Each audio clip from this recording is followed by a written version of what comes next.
Great. Thank you, everyone, for coming out tonight. Tonight I'm going to talk about trends in mobile commerce, as he's already talked about. First of all, we'll talk about what we've seen so far over the last 17 years in e-commerce and where we see it going after that. And then what you can do, how it's going to continue to grow, and what you can do about it. So first of all, we looked at some U.S. Census data, probably the best data source out there to look at what's happening in trends. So the red line at the top shows total retail sales in trillions of dollars, USD. Yellow is offline and blue is online sales. First thing you probably notice is the recessions, very clear in the offline sales. Big dip after the dot-com bust, and then 2 years after the last recession. Other things we notice are the growth rates. Overall growth in retail has been 3% in the U.S., much lower in offline sales than online sales. Online sales growing at 16%. What about in terms of absolute dollars? So in absolute dollars, percent-wise, online has been growing quite steadily, but in absolute dollars, it only surpassed offline sales growth in 2015.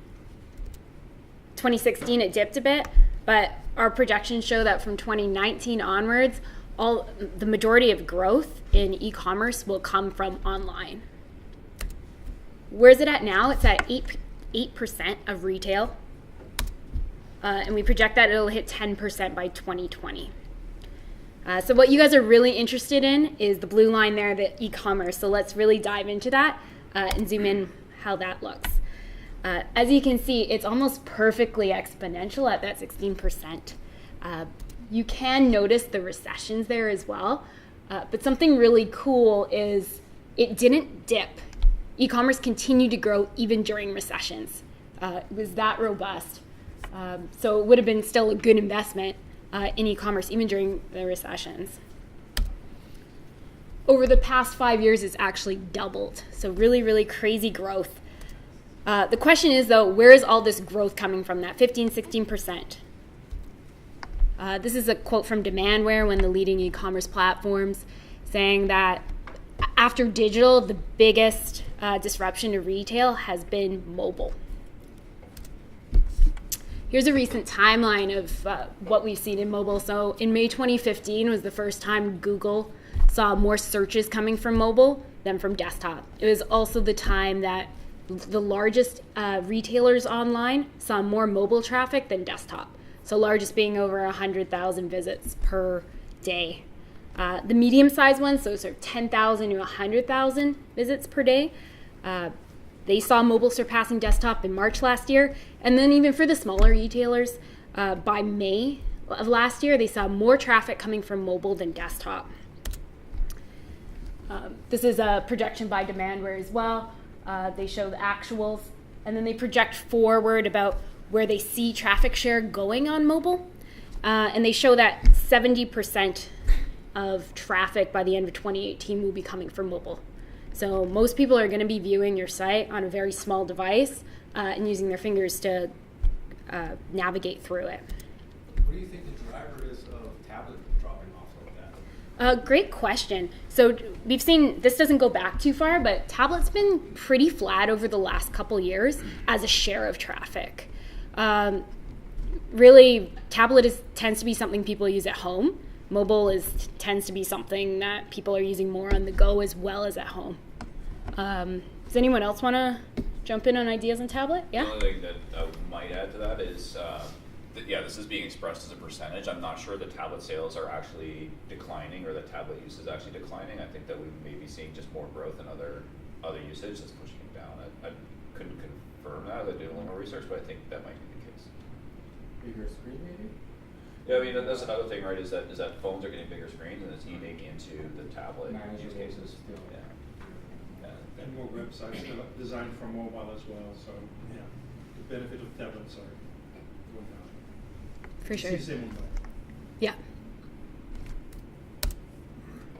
Cool. So we see a lot more traffic coming from mobile, but what about conversion rate? So this is sort of a conversion index Demandware came up with, which is the share of orders divided by share of traffic to see relatively is conversion going up on mobile compared to other devices. And they found that, yes, that is the case. So not only are people visiting your site more on mobile, when they do visit, they're actually more likely to purchase. Really cool. So question is, what are the current shares at? So looking at a few different sources, and they all tend to agree, about half of traffic now is coming from mobile. We talked about earlier across desktop, but it's because we have tablet in there that it's only hit 50% now. But orders are still not there. We're still at 30% of orders on mobile, and because average order value is still a bit lower on mobile than desktop, it's at a lower percentage. Just over a quarter of revenue is coming from mobile, whereas half of traffic is.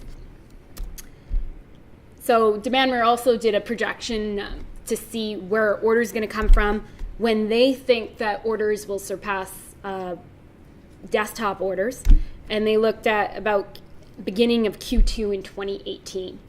This projection was made almost a year ago, and it's looking at orders rather than revenue.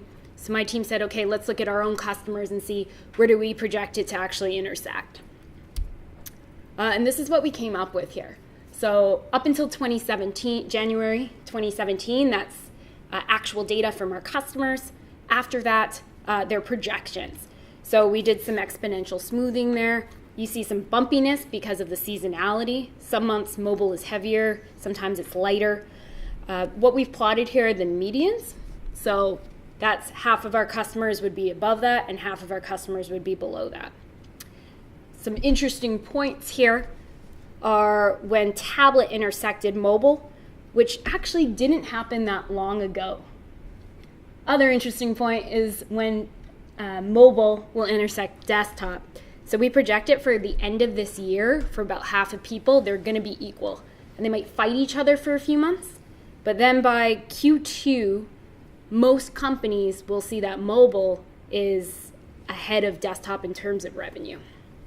So really interesting there.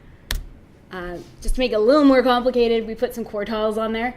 So you can see where 75% of customers or sites would see mobile revenue above and 25%. So you can see by the end, even the laggards, 75% of mobile traffic we figure by the end of 2020. So 75% of sites would see most of their mobile revenue coming from desktop.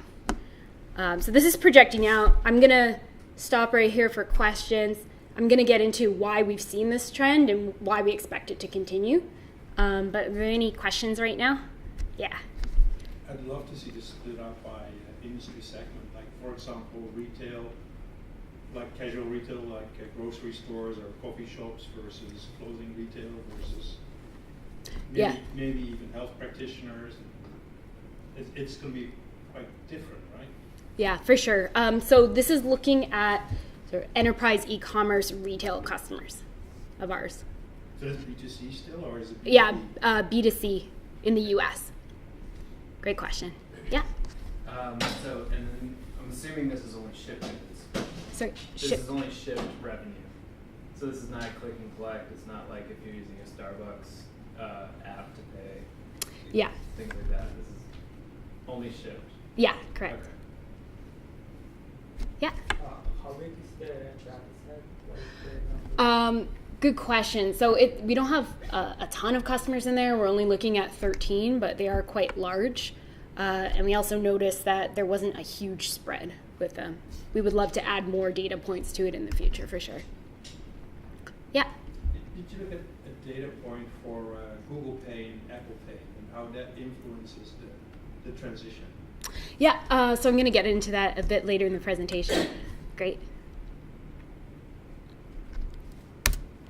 Yeah, sorry. Over here. So, like, I notice that we see more spread. Oh no, I guess that's natural that we see about the same amount of spread in the quartiles between desktop and mobile. So there's about the same amount of uncertainty as to where an individual retailer would fall. Yeah. Okay. Never mind. Go back. Okay. Well, I think you had an interesting point there, because I think as well the market for individual retailers versus national retail groups is going to be very different, right? Yeah. Yeah, for sure. This is looking at quite a high level overall in the industry. But where a particular company will fall will really depend on their customer base and what their strategies are. So first of all, let's look at historically, why has mobile grown so fast? So if we go back, you can see that blue line all the way to where we are today has grown super fast. So where is that coming from? What are some of the factors? So one is screen size. Here's a chart looking at the number of phones that have shipped at a certain screen size. So in early 2017, most phones were 3 inches or smaller. By 2014, those had died out, being replaced by larger phones. Another way to look at this, you can really see it went from 3 inches to 5 inches by 2014. Putting in some more recent data, if you look before 2014, pretty much all the phones that shipped were under 5 inches. And if you look after 2016, most of the phones shipped are over 5 inches. So definite increase in screen size. No one's buying 3-inch phones anymore. But does that have a real effect on conversion? Answer is yes. Again, some research from Demand where they compared screen size with conversion rate, showing that people who have phones with larger screens end up purchasing more often. Another reason mobile has grown is speed. Phones have also gone faster and connections have gotten faster. Does this contribute to conversion at all? Answer again, yes. So a study from Amazon about 10 years ago, pretty old now, but really still holds. They actually slowed down their site for a short amount of time and found that for every 100 milliseconds they slowed down their site, conversion decreased by 1%. So really showing a causation there. There have been a ton of studies since then on correlation between conversion rate and speed. A lot of people don't want to slow down their site and lose revenue to show that, though. We did some of our own correlation in-house, the couple middle ones there, showing having a faster homepage and having a faster checkout really do help with conversion. The couple on the top there, where we're looking at correlations between conversion and page views, also shows when you view more pages, you end up purchasing more often as well. Another reason is optimize user experience. So before, in the old world, you would just have that desktop site on your mobile when you're looking to shop on mobile. As we continue, we're learning more and more best practices for mobile. What are the patterns people like to shop with? So there is an example of that. And finally, there's a shift to mobile culture. People are spending a lot more time on their phones. People have their phones with them all the time.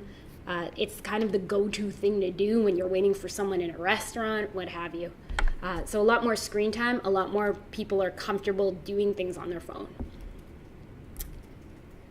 Next question is, how will mobile continue to grow?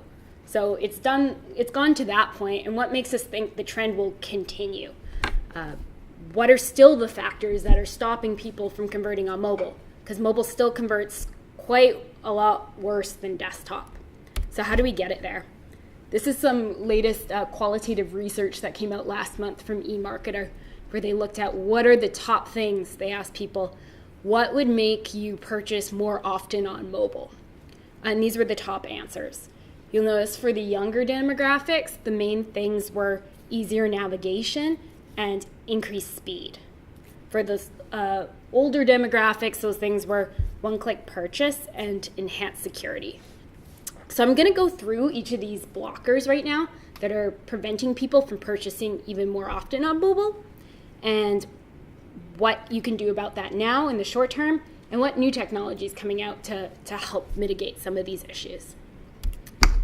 So the first one's easier navigation. So why is easier navigation important, especially on mobile? You're getting really bite-sized chunks of time from people when you're waiting for the bus, when you're waiting in the restaurant. If people can navigate to the products that they want to see, they're more likely to buy. So, of course, things you can implement right now is really the user experience best practices that are already available.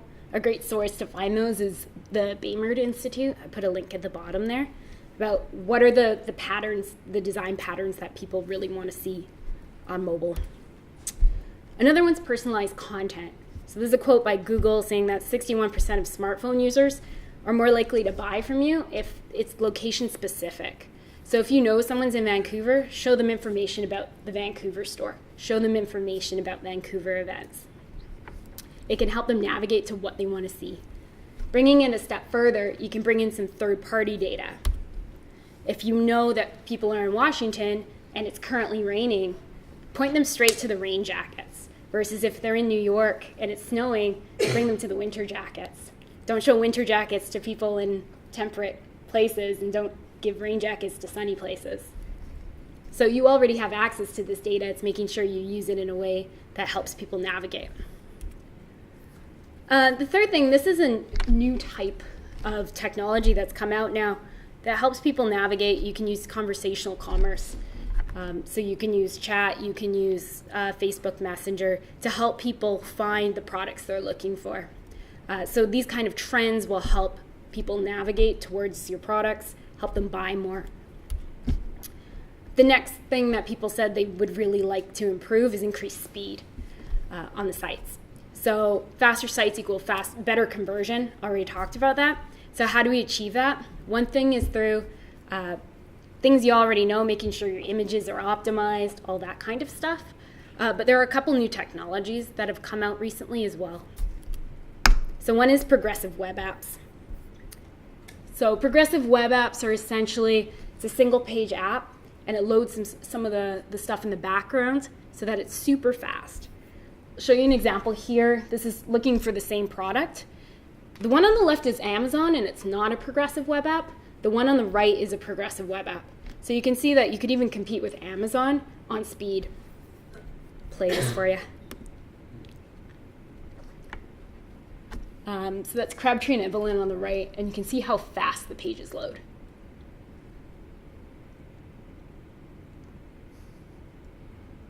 Obviously, no one's going to buy something that fast, but the idea that you can navigate that quickly is pretty amazing. No one's going to get frustrated while waiting for something to load. More partly distracted. They're not going to fly off and have a flight of fancy with something else because they're being prompted every time they make a move to another page. Exactly, yeah. And how it loads, here's an example from Pure Formulas, one of our customers. You'll see those gray boxes, so it loads the rest of the content first and loads in the rest after the fact. You might have seen that on Facebook. It's pretty popular in native apps, and now it's come to the web. So those gray boxes and the breadcrumbs between the top navigation, yeah? I think the contrast on the screen isn't high enough to be able to see the gray boxes. Okay, this part here, I think the contrast is off, but there should be gray boxes there where it's still loading that part, but you still get this experience where you can actually do something on the page. You can see the product before the breadcrumbs loaded. I'm sure you've seen that on Facebook when your feed is refreshing. So you can do that in e-commerce now too. Here's an example. No, it's not loading. Hold on. This is a customer of ours, Pure Formulas. On the left was their old experience. It was already quite optimized for mobile, great mobile experience. On the right, we pretty much took the same UX and made it progressive. So you can see the difference in speed. I'm going to play them both for you. Try to play them at the same time. So play. Okay, there we go. So trying to do the same task. So the one on the right is the progressive one.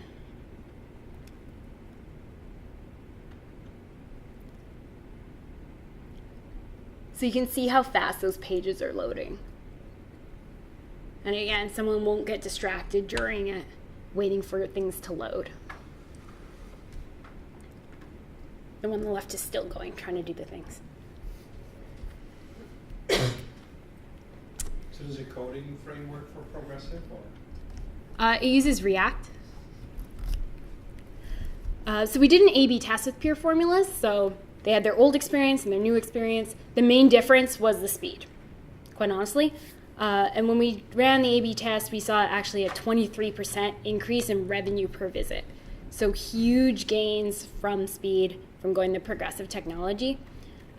14% of that was from conversion, people buying, more likely to buy. And part of that was from people buying more things.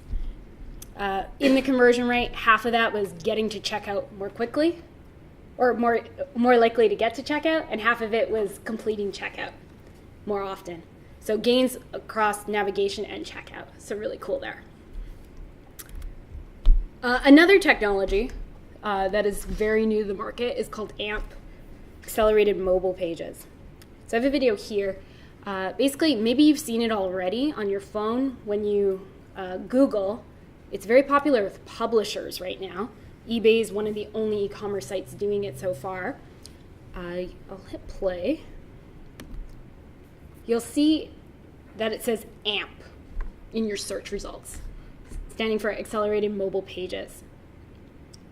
When you click it, it's actually loading a cached site on Google. So it's a very simplified version of a page that you've made specifically for Google. And it loads incredibly quickly. So you can see it again, versus that's their slow, or sorry, there you go.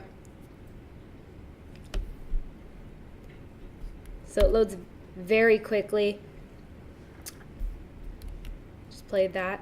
Here's an example of some of the types of pages you can do. So it's a bit limited in your code of what you can do. So you can't have filters, for example, on your product listings page. But the idea is as soon as this will load right away, you can click on something and it'll go to your main site. So your progressive web app can load in the background. So you get instant load on your first page and then instant load on all the rest as well. So you can... That be operating concurrently? Yeah, you can operate them concurrently. AMP is only for basically Google search, so for your organic search. Yeah? So you say for e-commerce, eBay is mostly the ones doing this. What is preventing more widespread adoption for this for e-commerce? Great question. It's brand new. So Mobify, we're just launching the Lancome USA site right now. And then we expect it to really take off, that most e-commerce will take it over. Hence why we're pretty optimistic that the trend will continue as new technology comes out. But if you want to try it out, search for articles. So things like New York Times, those kind of sites will be using AMP already. The third thing that people said were preventing them from purchasing more often on mobile was one-click purchase. I'm going to expand this to just having an easier checkout. So here's a stat from Internet Retailer. If you're more likely, if the checkout's streamlined, you're more likely to purchase. So what can you do now and what's there in the future? This is our own data showing mobile checkout, big drop-off between cart and checkout, big drop-off between checkout and order. Even bigger drop-offs if it's a luxury item, if it's more expensive. So the more expensive your item is, the harder people are going to have in checkout too. So some suggestions are having really good user experience. You want to streamline it as much as possible, make it easy for people. So one thing is, if you're getting people to log in, make sure you show the password by default. They can hide it if they want, but it's difficult to type on mobile compared to a desktop. So make it easy for them. Even better, offer guest checkout. A lot of people don't like to make an account. As you can see there, people are going to abandon if you force them to make an account. Other thing is show the steps. People want to know how long is this going to take, where am I in this experience. It's not as obvious on a desktop, especially if you're scrolling. Again, you don't want to, people don't like to type all that much, so where you can streamline that, you really should to make it better. Here's an example of address. So you can just put in a few characters and then they can find what they're looking for. And this is all available to do right now. Shipping, if you offer free shipping, tell people at the beginning, if they're $5 away from shipping, they don't want to find out when they're ready to purchase. And same idea with auto card detect. You should be able to tell if it's a MasterCard or Visa. Don't have an extra drop down for them, as few as possible. There are also new payment options available. So on the right, we're looking at Apple Pay, which has recently become available for the web. There's also Android Pay. Chrome has just launched their web payments API as well. So that's what you're seeing on the left. And that if people have saved their information, they see your item, they go pay, yep, that's my address, that's my credit card, boom, done. That's about as streamlined as you can get, so really great. This is some more technology that's come out recently. Last year, interactive email. There's also push notifications that can be interactive as well. But what you're looking at right now is an email that someone could actually complete a purchase with an email. So say they abandoned their checkout. You can email them and they can complete it without leaving the email experience. So pretty cool. Same with push notifications, to be able to complete your purchase from a push notification. So this is some of the new technology that's coming out, making it easier and easier to purchase and complete your purchase on mobile. And then conversational commerce. This is another sort of new channel. So within chat, they could say, hey, here's a product you might like, buy it now. And finally, enhanced security. So that was that last concern that people had. Those new web payment options can really help with that. If you don't have to give your credit card to the site, you don't have to worry about them stealing your information. If it's in Apple Pay, Apple has access to that. For your own checkout, it's important to say this is secure. People like to see that, especially that older demographic. For some reason, people don't feel as secure purchasing things on their phone, research has shown. So making it as secure as possible is super important for people. Yeah? How are you communicating to those that, was it 45 and upwards generations were the most concerned about security, payment security? The difference between checking out through the page and Apple Pay, Google Pay, Android Pay, whatever other tools that are becoming available. Sorry, what was the How question? are you communicating that difference? Because I don't think they would easily understand the difference between passing a token, so that website never got your credit card information, they got a token, versus you're entering your credit card information directly into that website. Right, great question. So to use Apple Pay, you have to have Apple Pay set up, right? So they probably don't have that. It will probably take some time for people to adopt it. It's still pretty early days for Apple Pay and Chrome, Android Pay. The majority of people are still using regular checkout. So as people get used to it, they see other people using it, that'll become more common. I know for myself, I have all my info saved in Chrome, but I don't have Apple Pay yet. It'll take time for adoption. Yeah? Where you are in the flow is also quite different. So you would normally have the security badges where card information is being entered.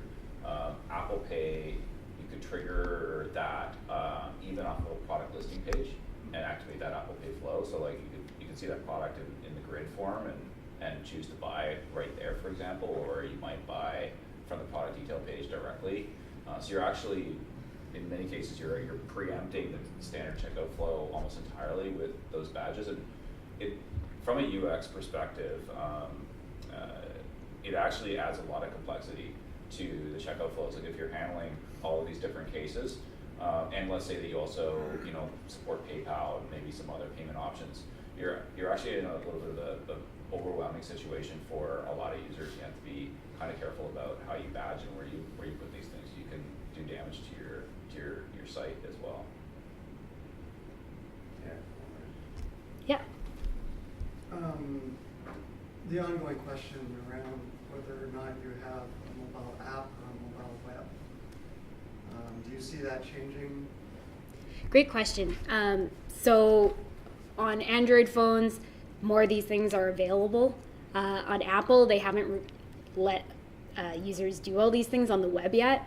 They have more of an interest in keeping people in apps. So right now, there are a lot more features that are app only on iPhones. However, though Android is becoming more and more popular for e-commerce, we find that it's still pretty iPhone heavy. About 2/3 is iPhone and 1/3 is Android, depending on your demographic. So it's interesting. As more things come to the web, it'll be easier and easier to purchase on web, maybe having less need for an app, but then more things will come to apps as well. Features go to native apps before they go to web. Yeah. Are you seeing any of this device proximity authentication, the two-factor authentication with either watches or phones in your e-commerce data, and how yeah. it's going? Great question. So we actually don't get any smart watch data in our analytics. So I haven't been able to analyze that. Yeah. I think the two-factor authentication is an interesting trend. I think that particularly like when you're talking about the phone, just pushing your thumb down and it's done, that must be a game changer. Yeah, so as people get more used to it, like people are unlocking their phones more with their thumbs, so people will start paying for things more with their thumbs and become easier and easier, for sure. It'll keep that trend going up. So those were the four main things that are keeping mobile conversion lower than desktop. And we can see that there are things you can do right now to mitigate that. And there's this new technology coming out that'll really escalate mobile conversion rates so that we can get to that level where most of your revenue is actually coming from mobile. Cool. So that's the presentation. Any other questions?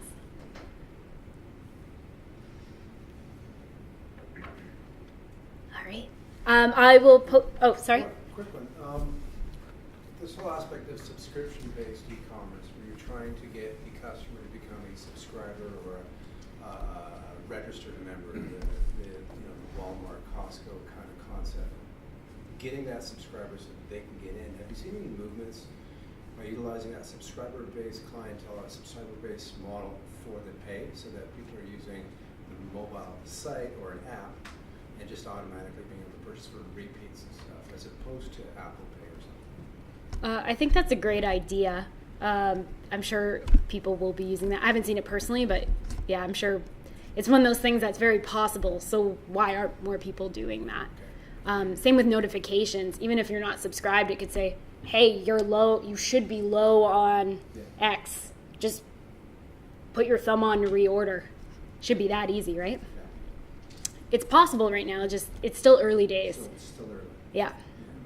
Yeah. Any interesting stories on the push notifications and conversion to phone pays? From what, sorry? Push notifications, what is it called, Beacon and stuff like that. How that is influencing Yeah. e-commerce? Great question. We haven't done too much with beacons at Mobify, but we do push notifications. So we see it as a great other channel that it actually converts quite a bit higher than email, because just think about, you pretty much look at most of your push notifications. Email, I don't know about you, but it kind of goes into another folder, right? So it doesn't convert as well. The only thing with push notifications, so for web push, which is fairly new and available, it's on desktop, Chrome, Firefox, and the other Safari, yeah, the other one. And then it's available on mobile and tablet, but Android only. The thing with that is you have to start gathering subscribers. So we'll see it take off more and more as subscriber lists increase. Just as when email started, you had to build your email list, you have to build your web push subscriber list as well.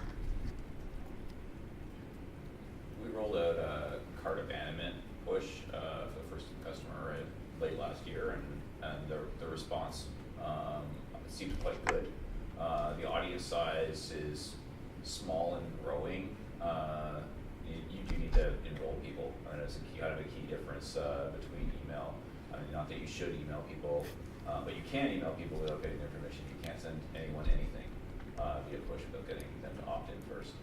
It's not in Canada, right? I mean, even for email, Yeah. I mean, for email, you're not supposed to. You probably shouldn't, but it is technically possible. It's impossible to do that with push notifications. So you really need to get that enrollment.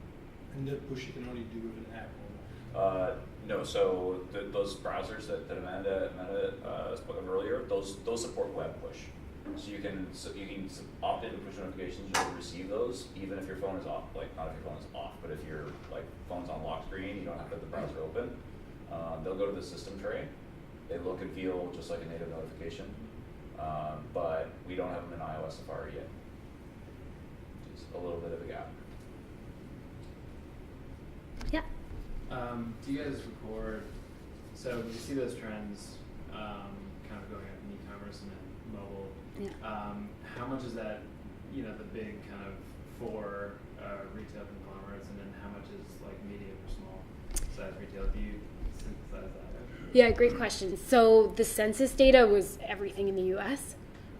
When I showed this one here was our customers. So mostly enterprise, retail, e-commerce customers in the U.S. It's going to vary by sector. And how much, I guess, is there a trend for more adoption quicker based on, I guess, like one click, more secure? Amazon has all your payments, all your shipping addresses. Do you see that adoption much faster on Amazon than your clients? Good question. I'm not sure what the breakdown on Amazon is. Something you should definitely look into. But yeah, I'm not sure if they report that, but the mobile versus desktop. But Right, I guess you'd have to get there. yeah. Right. But I hear they have a very high conversion rate, especially for Prime users. Amazon Prime, it's free shipping. It has your info. Yeah, I want that. Ship it. Yeah. Do you know about push notification being a relatively new technology? How much is it used, and what's the adoption? So if you need opt-in, what's the conversion rate of people who opt in for getting those notifications? Great question. I guess I'm wondering to which extent push notification will become like email once you get through a threshold where you get no push notification every 2 minutes because you've opted in, and it kind of loses that novelty, or that it becomes annoying, like Yeah. too many emails. Yeah, for sure.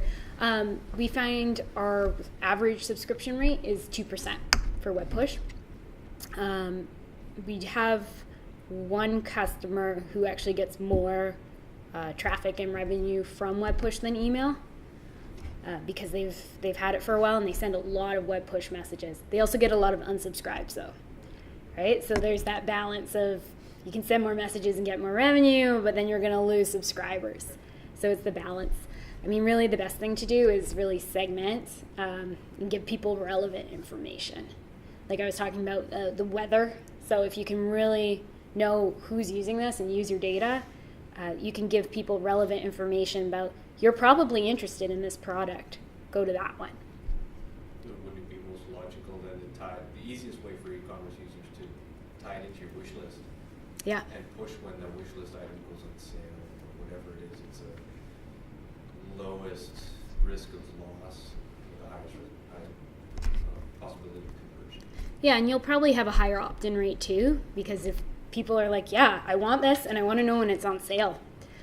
We have a customer, Carnival Cruises, and they implemented web push for their courtesy holds. So you can go onto their website, book a cruise without confirming it, and saying like, yeah, just hold it for 24 hours or 36 hours. And then we ask, okay, we'll send you push notifications if you want for when your hold is going to expire.